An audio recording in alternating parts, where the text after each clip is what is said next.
Hi everyone, welcome back to another video from Webtech Tutorial. In today's episode, I'm going to be showing you how to download PaySimple application on your iPhone. So without wasting much of our time, let's dive into the video. So the first thing to do is to open your App Store from your app drawer. Once you get to the search page, go ahead and type in PaySimple inside the search box. In the search result, look for this application from PaySimple. Tap on the Get button to begin downloading PaySimple application on your iOS device. PaySimple app is a powerful tool that can help business of all sizes save time and money by streamlining their payment processing and billing. The app is available for both iOS and Android devices, and it's free to download for existing PaySimple customers. Once the application is downloaded, tap on the Open button to launch Open PaySimple. And that is how you can easily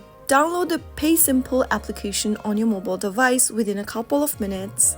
If you found the video to be helpful, go ahead and give us a thumbs up. Don't forget to subscribe to the channel by hitting the subscribe button. Also press on the bell icon so that you'll never miss another upcoming upload from us. I will be back again in the next episode. Thank you.